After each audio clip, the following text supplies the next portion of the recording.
دین کی معلومات کے لیے چینل کو سبسکرائب کریں۔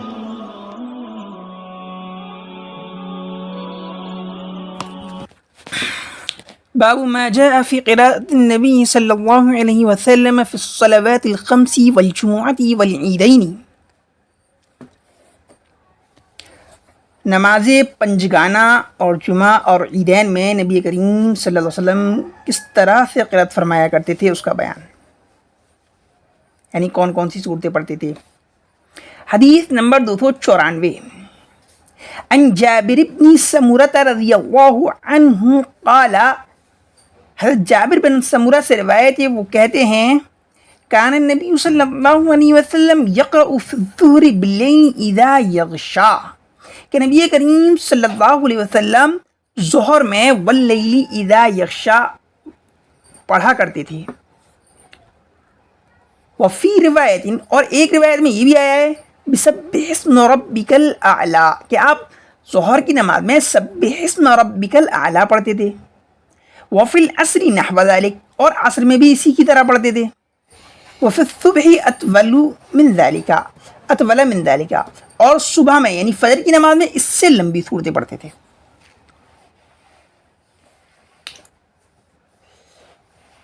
حدیث نمبر 295 عن عبد الله بن عتبة بن مسعود قال قرأ رسول الله صلى الله عليه وسلم في صلاة المغرب بحامیم الدخان، رواہ النسائی۔ حضرت عبداللہ بن عتبہ بن مسعود سے روایت ہے، وہ کہتے ہیں کہ رسول اللہ صلی اللہ علیہ وسلم نے مغرب کی نماز میں سورہ حامیم دخان پڑھی۔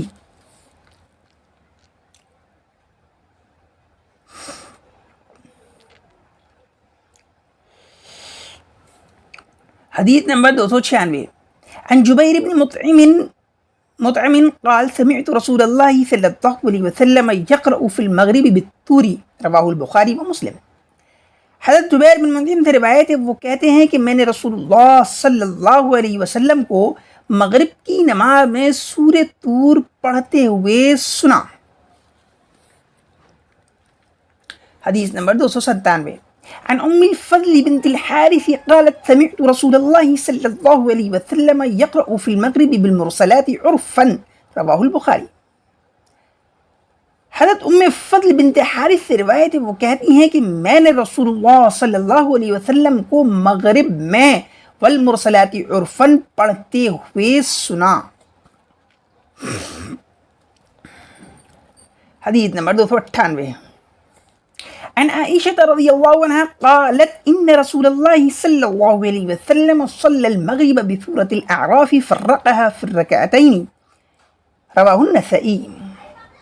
حضرت عائشہ سے روایت ہے، وہ کہتے ہیں کہ رسول اللہ صلی اللہ علیہ وسلم نے مغرب کی نماز میں سورہ اعراف پڑھی،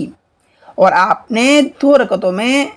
آدھی سورت پڑھی، یعنی سورہ اعراف کو 2 حصوں میں پڑھا، پہلی رکعت میں آدھی سورت اور دوسری رکعت میں آدھی سورت۔ حدیث نمبر 299 عن البراء قال سمعت النبي صلى الله عليه وسلم يقرأ في العشاء والتين والزيتون وما سمعت أحدا أحسن صوتا منه، رواه البخاري ومسلم۔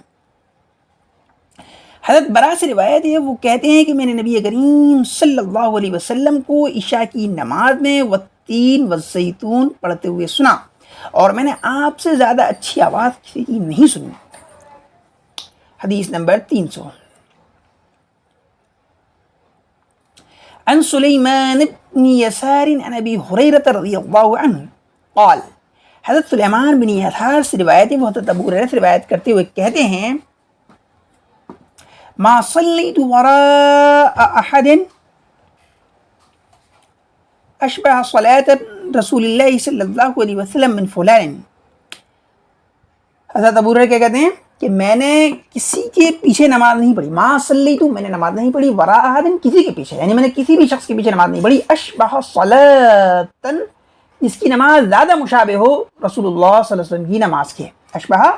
صلاۃ رسول اللہ صلی اللہ علیہ وسلم، کہ جس کی نماز نبی کریم کی نماز کے زیادہ مشابہ ہو، من فلاں فلاں کے مقابلے میں، یعنی میں نے جس فلاں شخص کے پیچھے نماز پڑھی تھی اس کی نماز جو ہے وہ رسول اللہ صلی اللہ علیہ وسلم کی نماز کے ایک دم مشابہ تھی، اس سے زیادہ مشابہ میں نے کسی اور کی نماز نہیں دیکھی۔ قال کہتے ہیں، قال سلیمان کہتے ہیں صلیت خلفہ، میں نے ان کے پیچھے نماز پڑھی، فکان یطیل رکعتین اولیین من الظہر ویخفف الاخرین، کہ وہ ظہر کی پہلی 2 رکعتوں میں لمبی قرات کرتے تھے، فکان یطیلو تو وہ لمبی کرتے تھے، الرکعتین اولیین پہلی 2 رکعتوں کو، من الظہر ظہر کی، یعنی ظہر کی پہلی 2 رکعتوں کو لمبا کرتے تھے، ویخفف الاخرین اور اخیر کی 2 رکعتوں کو ہلکا کرتے تھے، یعنی اخیر کی 2 رکعتوں میں کم قرات کرتے تھے، ویخفف العصر اور عصر کی نماز میں بھی ہلکی قرات کرتے تھے، یعنی عصر کی نماز میں بھی لمبی چوڑی قرات نہیں کرتے تھے۔ وَيَقْرَأُ فِي الْمَغْرِبِ بِقِصَارِ الْمُفَصَّلِ، اور مغرب کی نماز میں قصار مفصل پڑھتے تھے۔ قصار مفصل کا مطلب یہ ہے کہ سورہ لم یکن سے لے کے سورہ ناس تک کی صورتیں ہیں، ان میں سے کوئی صورت پڑھتے تھے۔ وَيَقْرَأُ فِي الْعِشَاءِ بِوَسَطِ الْمُفَصَّلِ، اور عشاء کی نماز میں اوساط مفصل کی صورتیں پڑھتے تھے۔ اوساط مفصل میں سورہ بروج سے سورہ لم یکن تک کی صورتیں آتی ہیں۔ وَيَقْرَأُ فِي الصُّبْحِ بِطِوَالِ الْمُفَصَّلِ، اور فجر کی نماز میں طوال مفصل پڑھتے تھے۔ طوال مفصل میں سورہ حجرات سے لے کے سورہ بروج تک کی صورتیں آتی ہیں۔ اسی کو سنت قرات کہا جاتا ہے کہ فجر کی نماز میں کیا کہتے ہیں سورہ بروج سے لے کے سورہ حجرات سے لے کے سورہ بروج تک کی صورتیں پڑھی جائیں، اور عصر میں اور عشاء میں سورہ بروج سے سورہ لم یکن تک کی صورتیں پڑھی جائیں، اور مغرب میں سورہ لم یکن سے سورہ ناس تک کی صورتیں پڑھی جائیں۔ حدیث نمبر 301، عن عبید اللہ بن ابی رافع قال استخلف مروان ابا هريرة على المدينة وخرج إلى مكة فصلى لنا أبو هريرة الجمعة فقرأ سورة الجمعة في السجدة الأولى وفي الآخرة إذا جاءك المنافقون۔ حضرت عبید اللہ بن ابی رافع سے روایت ہے، وہ کہتے ہیں استخلف مروان نے جانشین بنایا ابو ہریرہ کو مدینے پر، یعنی مروان جو ہے کہتے ہیں حضرت ابو ہریرہ کو مدینے پر اپنا جانشین بنا کر مکہ کی طرف چل دیے، وخرج الی مکہ، اور مکہ کی طرف نکل گئے۔ فصلی لنا ابو ہریرہ، تو ابو ہریرہ نے نماز پڑھائی، الجمعہ جمعہ کی، تو فقرأ، تو ابو ہریرہ نے پڑھی سورہ جمعہ پہلی رکعت میں اور دوسری رکعت میں اذا جاءک المنافقون پڑھی۔ فقال، اور فرمایا سمعت رسول اللہ صلی اللہ علیہ وسلم یقرأ بہما فی یوم الجمعہ، کہ میں نے رسول اللہ صلی اللہ علیہ وسلم کو جمعے کے دن ان دونوں صورتوں کو پڑھتے ہوئے دیکھا ہے، سنا ہے۔ تو اس حدیث سے پتہ چلا کہ جمعے کی نماز میں پہلی رکعت میں سورہ جمعہ پڑھنی چاہیے، دوسری رکعت میں اذا جاءک المنافقون پڑھنی چاہیے۔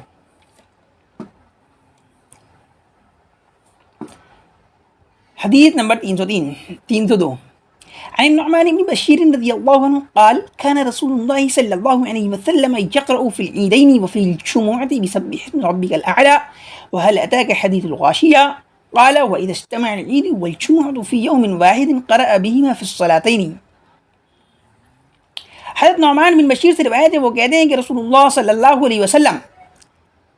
عیدین میں اور جمعے کی نماز میں سبح اسم ربک الاعلی اور هل أتاك حدیث الغاشیہ پڑھتے تھے،